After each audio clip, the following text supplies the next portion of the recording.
नमस्कार, मैं हूं मोहित शर्मा और आप देख रहे हैं आज की खबर में हमारा खास बुलेटिन 3 स्टेट्स। चलिए खबरों की शुरुआत कर लेते हैं। जहां पहली बड़ी खबर है आपको बता देंगे दिल्ली से, जहां दिल्ली में हुई महत्वपूर्ण बैठक के बाद हरियाणा के नायब सिंह सैनी ने कहा कि हर व्यक्ति तक पानी पहुंचाने के लिए लगातार प्रयास किए जा रहे हैं। उन्होंने बताया कि लखवार और किशाऊ बांध परियोजनाओं को लेकर सहमति बन गई, जिससे मिलने वाला पानी हरियाणा, दिल्ली और राजस्थान के लोगों को उपलब्ध कराया जाएगा।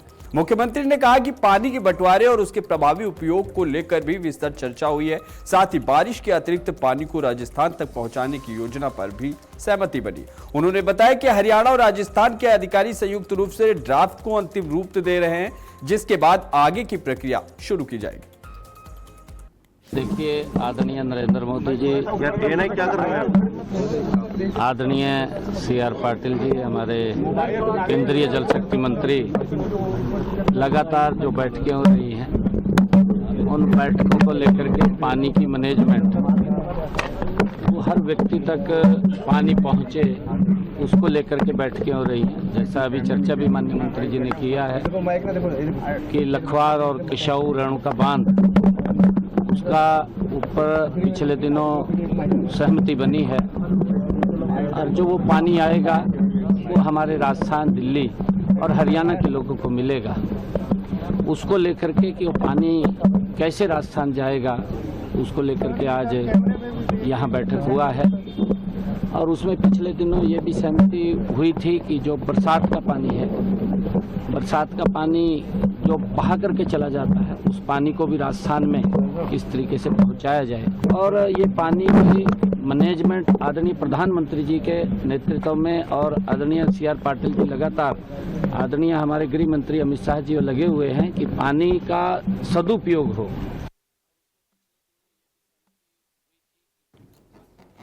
वही अगली खबर है पंजाब से, जहां पंजाब यूथ कांग्रेस को नया नेतृत्व मिल गया है। धुरी के युवा नेता शुभम शर्मा सुबह ऑनलाइन मतदान के जरिए बूथ यूथ कांग्रेस के नए प्रदेश अध्यक्ष चुने गए। उन्होंने अपने प्रतिद्वंदियों को बड़े अंतर से हराकर यह महत्वपूर्ण जिम्मेदारी हासिल की है। पार्टी में लंबे समय से सक्रिय रहकर संगठन को मजबूत करने का उन्हें इनाम मिला है। इससे पहले यह जिम्मेदारी मोहित महिंद्रा के पास थी। फिलहाल अब कमान शुभम शर्मा शुभी के पास हाथों में होगी। उनकी जीत के बाद धुरी को लेकर पूरे पंजाब में कांग्रेस कार्यकर्ताओं में उत्साह और खुशी का माहौल है।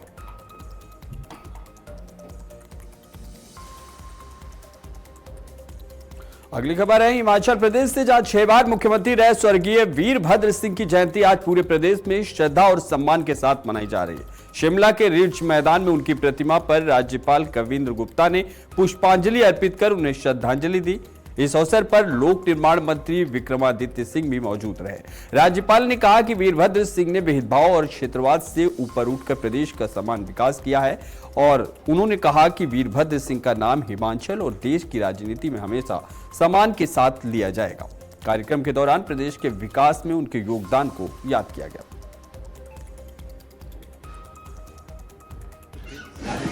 हिमाचल ही नहीं, देश की राजनीति में उन्होंने जिस प्रकार से उनका एक कद था, उन्होंने ये साबित किया कि कैसे आदमी जन जन का नेता बन सकता है। और लगातार उन्होंने जो बहुत से ऐसे सुधार करने का प्रयास किया जो आज जनता के लिए सहायक सिद्ध हो रहे हैं। तो 6 बार मुख्यमंत्री रहना ये अपने आप में दर्शाता है वो जन जन के नेता थे। उनके जो किए हुए कार्य हैं वो हिमाचल की जनता को आज भी लाभ दे रहे हैं। तो आज उनका परिवार भी उस प्रथा को आगे बढ़ाए हुए है। राजा वीरभद्र सिंह जी की जो फाउंडेशन है उसके द्वारा ये जो कार्यक्रम किया गया, ये अपने आप में एक उदाहरण है। आज रखे गए हैं जो वीरभद्र सिंह फाउंडेशन की ओर से, जो भी हमारे प्रदेश के साथी हैं जिन्हें सहयोग और सहयोग की आवश्यकता है, उन्हें पूरा सहयोग हमारी एसोसिएशन द्वारा देने का प्रयास किया जा रहा है।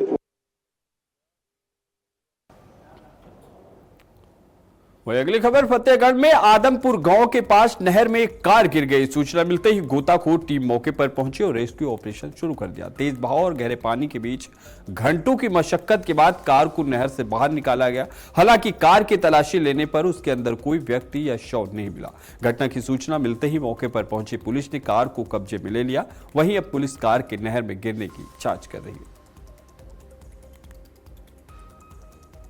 ਅੱਜ ਇੱਕ ਟੈਲੀਫੋਨ 112 ਹੈਲਪਲਾਈਨ ਤੋਂ ਥਾਣਾ ਮਸੂਲ ਹੋਇਆ ਸੀ। ਇੱਕ ਕਾਰ ਆਦਮਪੁਰਾ ਨਹਿਰ ਵਿੱਚ ਡਿੱਗੀ ਹੈ, ਜਿਸ ਤੇ ਮੈਂ ਸਮੇਤ ਪੁਲਿਸ ਪਾਰਟੀ ਤੇ ਮੌਕੇ ਤੇ ਪੁੱਜਿਆ, ਜਿੱਥੇ ਕਾਰ ਨੂੰ ਬਾਹਰ ਕੱਢਿਆ ਗਿਆ। ਕਾਰ ਦੇ ਅਸਲ ਮਾਲਕ ਦਾ ਪਤਾ ਕਰਕੇ ਅਗਲੀ ਕਾਰਵਾਈ ਅਮਲ ਵਿੱਚ ਲਿਆਂਦੀ ਜਾ ਰਹੀ ਹੈ।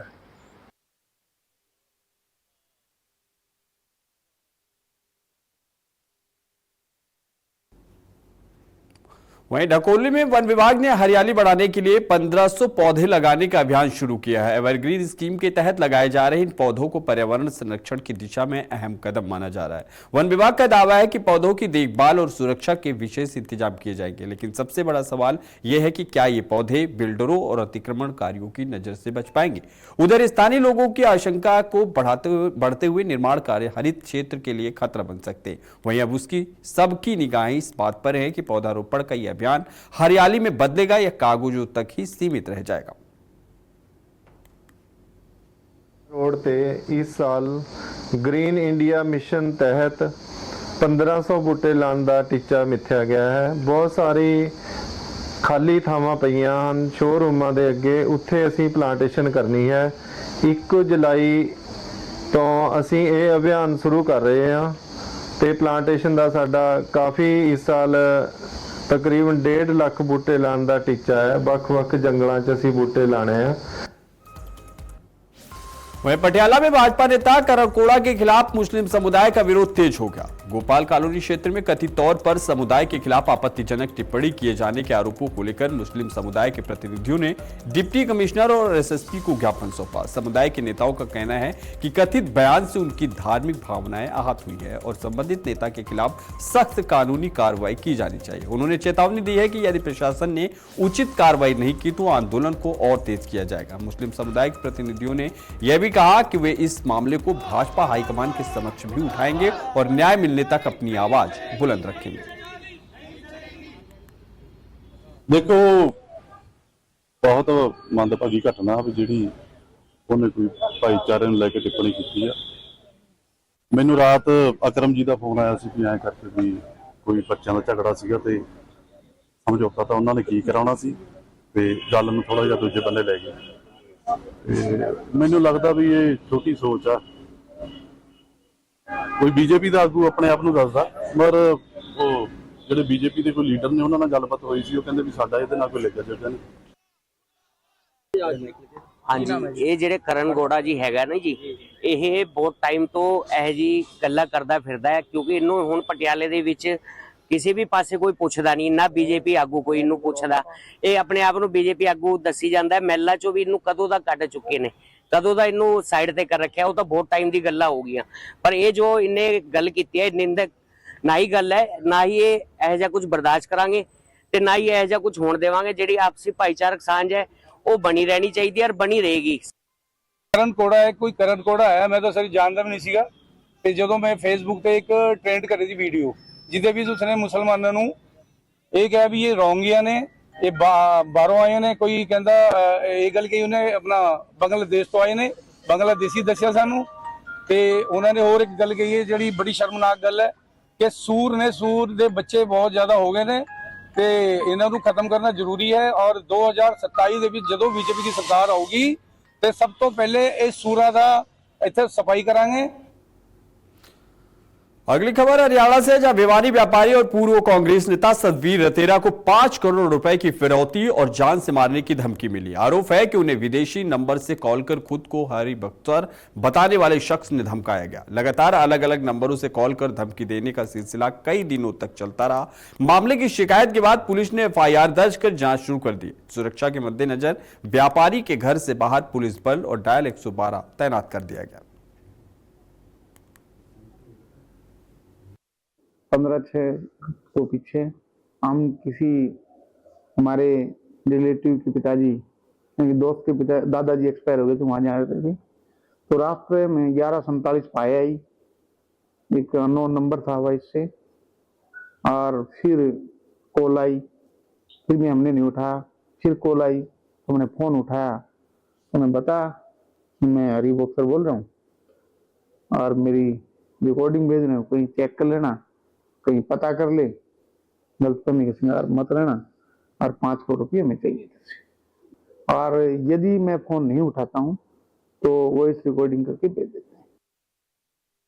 अगली खबर पंजाब से, जहां भटिंडा में एक होम्योपैथिक क्लिनिक को निशाना बनाकर कथित पेट्रोल बम पर हमला किया गया। वार्ड नंबर 47 स्थित होम्योपैथिक क्लिनिक पर बाइक सवार 2 युवकों ने ज्वलनशील पदार्थ से भरी बोतल फेंकी और फरार हो गए। गनीमत रही कि क्लिनिक स्टाफ की सतर्कता से आग पर तुरंत काबू पा लिया गया और बड़ा हादसा टल गया। यह क्लिनिक पूर्व आप नेता और समाजसेवी डॉक्टर तरसेम गर्ग का बताया जा रहा है। घटना के बाद पुलिस के आला अधिकारी और फॉरेंसिक टीमों ने मौके पर पहुंचकर जांच शुरू कर दी है। ਬੋਟਲ 'ਚ ਪੈਟਰੋਲ ਜਾਂ ਡੀਜ਼ਲ ਕੀ ਸੀ, ਉਹਨੂੰ ਅੱਗ ਲਾ ਕੇ ਬਲਾਸਟ ਕਰਕੇ ਗਏ। ਤਾਂ ਮੈਂ ਉਹਨਾਂ ਨੂੰ ਪੁੱਛਿਆ ਕਿ ਤੁਸੀਂ ਬੱਚਤ ਹੋ ਤੁਹਾਡੀ, ਕਹਿੰਦੇ ਹਾਂਜੀ ਸਰ ਸਾਨੂੰ ਕੁਝ ਨਹੀਂ, ਅਸੀਂ ਅੱਗ ਲੱਗ ਗਈ ਸੀ ਇੱਕ ਵਾਰੀ। ਮੈਂ ਕਿਹਾ ਇੱਕ ਵਾਰੀ ਮਤਲਬ ਹੁਣ ਬੁਝਾ ਲਈ ਜਾਂ ਫੋਨ ਕਰਾਂ ਮੈਂ? ਉਹ ਕਹਿੰਦੇ ਨਹੀਂ ਅੱਗ ਅਸੀਂ ਬੁਝਾਤੀ ਜੀ। ਮੈਂ ਕਿਹਾ ਤੁਸੀਂ ਕਿਸੇ ਚੀਜ਼ ਨੂੰ ਛੇੜਿਓ ਨਾ, 112 ਤੇ ਕਾਲ ਕਰ ਦਿਓ। 112 ਤੇ ਕਾਲ ਕੀਤੀ, ਪੁਲਿਸ ਪ੍ਰਸ਼ਾਸਨ ਸਾਰਾ, ਐਸਐਸਪੀ ਮੈਮ ਨੇ, ਡੀਆਈਜੀ ਸਾਹਿਬ ਵੀ ਆ ਕੇ ਗਏ ਨੇ, ਫੋਰੈਂਸਿਕ ਟੀਮ ਵੀ ਹੈ, ਐਸਪੀ ਨਰਿੰਦਰ ਜੀ ਵੀ ਆਏ ਹੋਏ ਨੇ, ਥਾਣੇ ਕੋਤਵਾਲੀ ਚੋਂ ਵੀ ਇੰਚਾਰਜ ਸਾਹਿਬ ਵੀ ਉਦੋਂ ਦੇ ਇੱਥੇ ਨੇ, ਉਹ ਆਪਦੀ ਜਾਂਚ ਕਰ ਰਹੇ ਨੇ ਸਰ। हैनेमन होम्यो क्लिनिक है जो डॉक्टर तरसेम गर्ग जी चलाते हैं। उत्थे एक पेट्रोल दे विच अग लगा के 2 बंदियां ने जिहड़ी हैगी है उत्थे सुट्टिया। साडे वालों इन्फॉर्मेशन मिलती तुरंत मौके ते साडे वालों सारियां टीमां जिहड़ियां हैगियां लगा दित्तियां गईयां ने, जिस दे विच असीं सारे एंगलों तो जिहड़ी हैगी इस चीज़ की जांच कर रहे हैं। फिलहाल असीं थाणा कोतवाली विखे जिहड़े बनदी धारावां दे तहत मुकदमा दर्ज रजिस्टर कर रहे हैं ते साडे वालों इस इंसीडेंट की तफ्तीश शुरू कर दी गई है। जल्दी ही जिहड़े बंदे ने जिन्हां ने यह कारा किया उन्होंने जल्दी साडे वालों ट्रेस करके उन्होंने बनदी कानूनी कार्रवाई वास्ते सच की जाऊगी।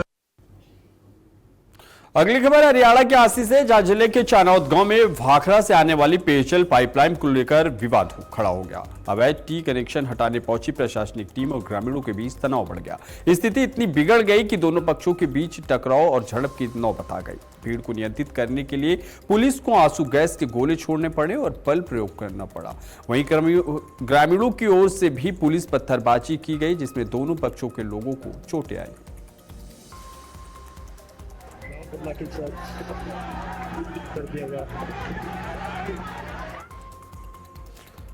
वहीं हिमाचल प्रदेश पथ परिवहन निगम यानी एचआरटीसी के कर्मचारियों और सरकार के बीच चल रहा विवाद अब और गहरा गया है। लंबित वित्तीय देनदारियों और अन्य मांगों को लेकर यूनियन और सरकार के बीच हुई वार्ता विफल हो गई। इसके बाद एचआरटीसी चालक परिचालक यूनियन ने 24 जून की आधी रात से पूरे प्रदेश में चक्का जाम का ऐलान कर दिया। यूनियन का आरोप है कि सरकार कर्मचारियों के मांगों को गंभीरता से नहीं ले रही है। वहीं यूनियन प्रदेश अध्यक्ष मान सिंह ठाकुर के तबादले को लेकर भी कर्मचारियों में नाराजगी है। यूनियन ने साफ कहा है कि जब तक मांगों पर लिखित आश्वासन नहीं मिलता आंदोलन जारी रहेगा।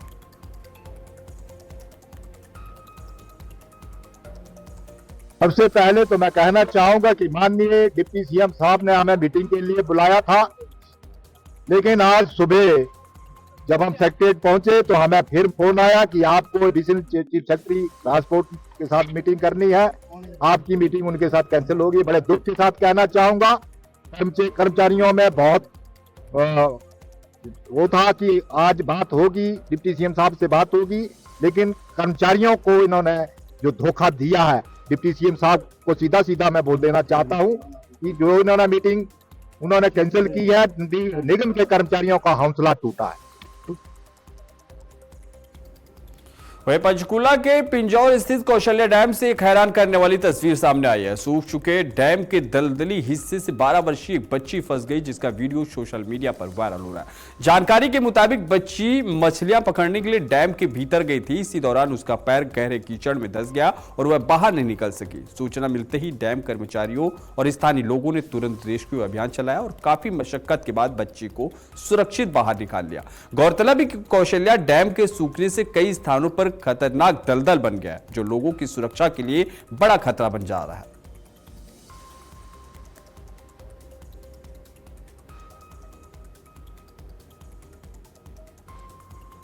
वहीं फिरोजपुर के एक परिवार की आंखें पिछले 2 साल से अपने बेटे के इंतजार में लगी है। हरप्रीत सिंह नाम का युवक पाकिस्तान की कोट लखपत जेल में बंद है। परिवार ने हरप्रीत को सुरक्षित भारत लाने की गुहार लगाई है।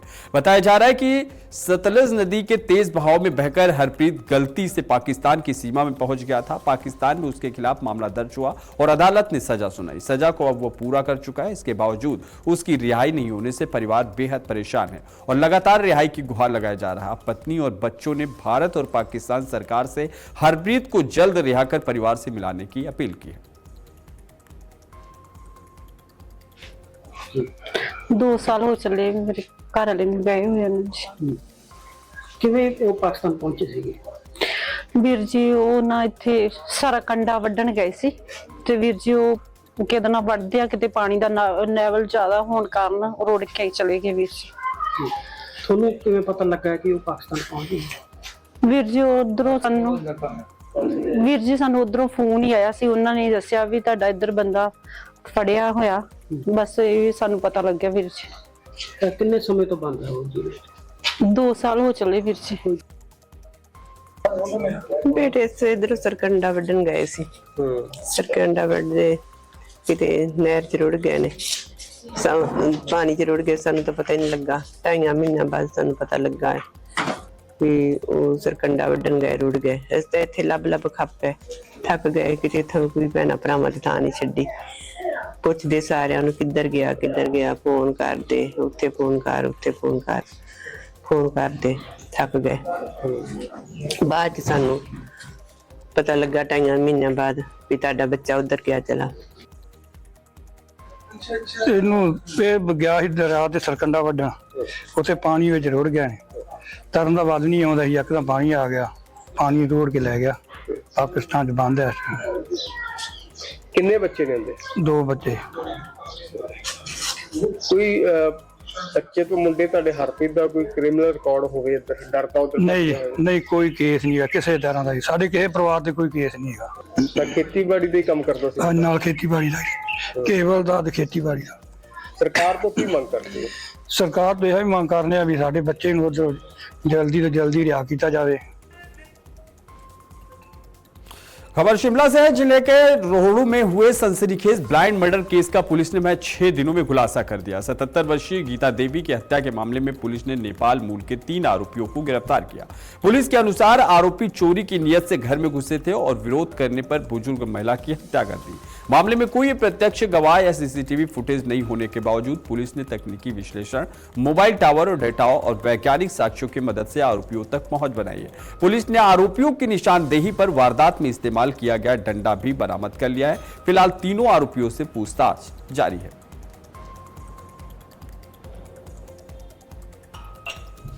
वहीं नूंह जिले में पुरानी रंजिश को लेकर एक परिवार पर जानलेवा हमला किया गया। आरोप है कि गांव के कुछ लोगों ने लाठी डंडों और धारदार हथियारों से परिवार पर हमला किया। इस हमले में 60 साल के यूनुस, उनके बेटे जुबैर और बेटी सायवना गंभीर रूप से घायल हो गए। घायलों का इलाज मेडिकल अस्पताल में चल रहा है। पीड़ित परिवार का आरोप है कि हमलावरों ने घर में घुसकर लूटपाट भी की, नकदी और जेवरात देकर फरार हो गए। वहीं हमले की सूचना पर पहुंची पुलिस का कहना है कि उसे इस मामले में कोई शिकायत नहीं मिली। शिकायत मिलने के बाद आगे की कार्रवाई की जाएगी। पूरा मामला फिरोजपुर झिरका थाना क्षेत्र के दौरकी गाँव का बताया जा रहा है। भैया हम सो रहा घर पे अपने बरामदा में आके ना 9-10 जना 1 बजे रात से 1 बजे आते ही हम लठ बजा दिया। खूब लठ बजाया है। 40,000 रुपये मिल दिया। हमें यहाँ जब ही बकरी बेचे करो सांझ कोई वह खींच लिया। छोरी की हंसली खींच ली। 2-2.5 लाख की भेड़ बिकी इनकी बढ़िया की, वो ने खींच लिया। 3,27,000 की चेक। रात लोग 12-1 बजे के बीच में है और ये आके इनकी रात अकेला दबाए हैं। सोता बेचारा जंगल में इनका घर है तो लगा ले बड़े मारा है। इनकी बेचारा लूटपाट की है और लगा ले तो आता ही सोता ही निकलता तो लाठी डंडा फस्सा जो भी हो उनका पता सब निकली दबा लिया। बुलेटिन में फिलहाल बस इतना ही। देश और दुनिया की तमाम बड़ी खबरों के लिए देखते रहिए आज की खबर। नमस्कार।